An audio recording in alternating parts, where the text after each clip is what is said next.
So we're going to have a look at how to install a patio, and the area that we've got here is a little bit outside my back door at home.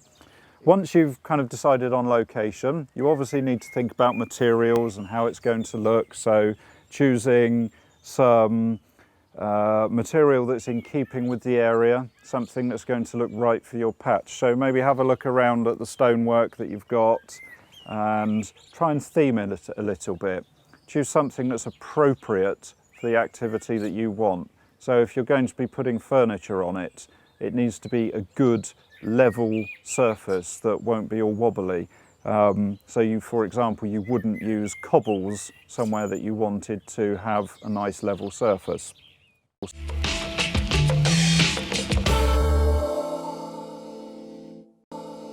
This is the binding gravel which we're going to use, and it's got lots of fine materials in it as well as the larger ones, and what happens is as it compresses down it makes a really good firm surface that is stable and doesn't move. That's going to be overlaid onto membrane, and this is membrane which we use for putting under driveways and roads. It's got a number of benefits. It also stops weed from being able to come up through. So if you have had a weed problem in an area, it can't penetrate through this. However, there's a lot of tiny little holes in it which allows water to drain out through. Unlike putting down plastic, this will allow surface water to dissipate. We then come round to the hand tools. A good solid rake is really important. This is an old one I've had for years, and it's really well made. It's great for spreading around the kind of gravel that we're going to use there. Obviously a shovel. We'll need a drill for basically attaching little bits of timber together, so it's really the screwdriver element. Small mallet for banging in stakes. This is a mattock, and this is really a gardener's best friend, particularly if you've got any troublesome roots or brambles or anything. But it's great for breaking up areas like this and just loosening hard soil. I use one of those all the time. This is a spirit level, essential for being able to work out the levels of an area. We've got a spade. You can use a normal carpentry saw, but I also quite like these little folding pruning saws, which are really good just for doing simple cuts on timber. Of course, we've got a tape measure. Make sure you've got one that's big enough for the area that you're working. So if your patio is going to be 10 metres, very large size obviously, make sure you've got a 10-metre tape measure. Pair of scissors for cutting from the big roll of membrane that we've got, and then this is a set of patio slabs. Now you can buy these in all sorts of forms. This particular one comes from a company called Calque.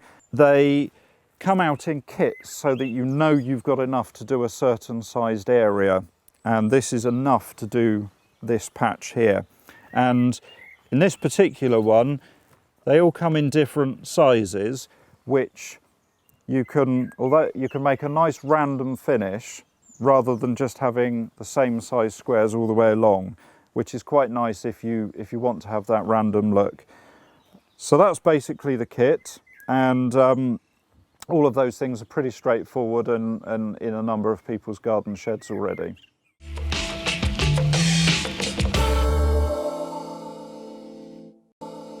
You need to mark out the area and dig out the material that's below, and that then gives you an idea for what you've got. Now, here in Devon, it's quite stony soil, and you quite quickly get to something that's fairly solid, and so we don't need to go too deep.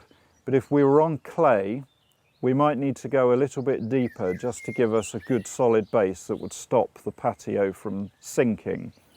And there are also different uses that you need to consider. So if you're only going on this area with your feet, it's only going to have pedestrian traffic on it, it can be built in a much simpler and in a lower specification way than if, for example, you wanted to drive a car over it. Both are, of course, possible options. What we've got here is we've excavated out the area, and we've taken away the soft soil on the surface and the bits of old broken concrete that we didn't want, and we've now got an area that we can lay a firm base on.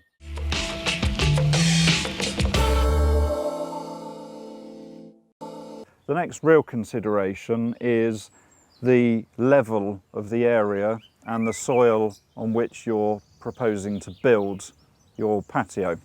And here, for example, we have an area that's just slightly sloping away this way, and it's moving away from the house. It's sloping a little bit too much for a nice kind of seating area, and you'd probably feel like you were tilting a little. So we just need to build it up enough, but we also do need to keep it so that any rainwater just runs off of it. So you have to think about that. If this were in an application next to a house, for example, you'd need to make sure that you didn't have rainwater running back towards your house. And if you did, you'd need to have drainage intercepting the rainwater that comes off. So these things just need to be thought about in the consideration. So we're just going to have a look at how to work out the levels, which is actually very straightforward. You need to decide the point at which you're starting from, and I want it to be level from the path over there, but that you can see there's a little edging slate which gives a slight lip. So we're going to run from that, and I'm going to do that by using this piece of timber which has a spirit level on the top, and then we can work out exactly how we want to get the area functioning. What we're going to do is, we've got the timber on there. We need to make sure that the timber's a good straight piece. So I've got here a piece of 2x4, which is good straight machined wood. When I lay the level along it, it's going to give me a good reading. We have the end over there nice and firmly, and you can see you've got the bobble just in here that gives us a level reading, and this little bubble needs to sit between the two lines to tell us that we've got a level position. So as I raise this piece of timber here, you can see gradually the bubble comes up. Because it's level and water likes to run down slopes, so we do actually want it to drop down a little way. Over on here, we've got the position marked for level, so that's the top line. I've then measured down a couple of centimetres to the point at which I actually want to be working. Once we've done that across a few positions and put in a few markers, we know that we've kind of got the area nicely surveyed and ready to work on. And then my final check is to run along then the back side, and because what I do is I run the piece of timber out to this corner and put in another marker, and because this is going to be the back side, I can then run the timber along here and put it into position, because it's going to act as a retaining edge, and I know that it's running nice and level for me.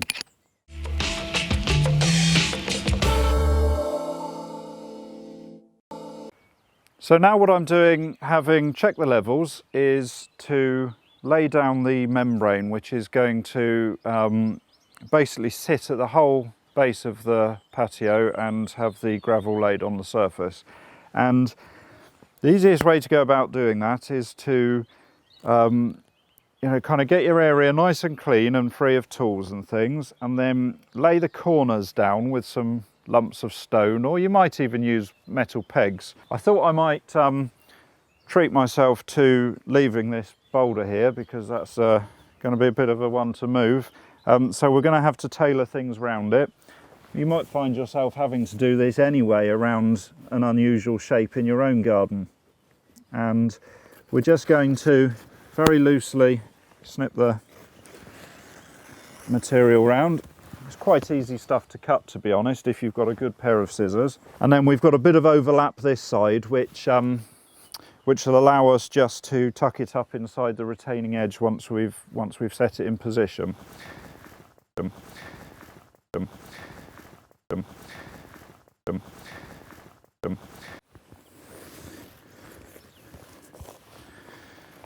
And there we are, straightforward, we're ready to lay material on top.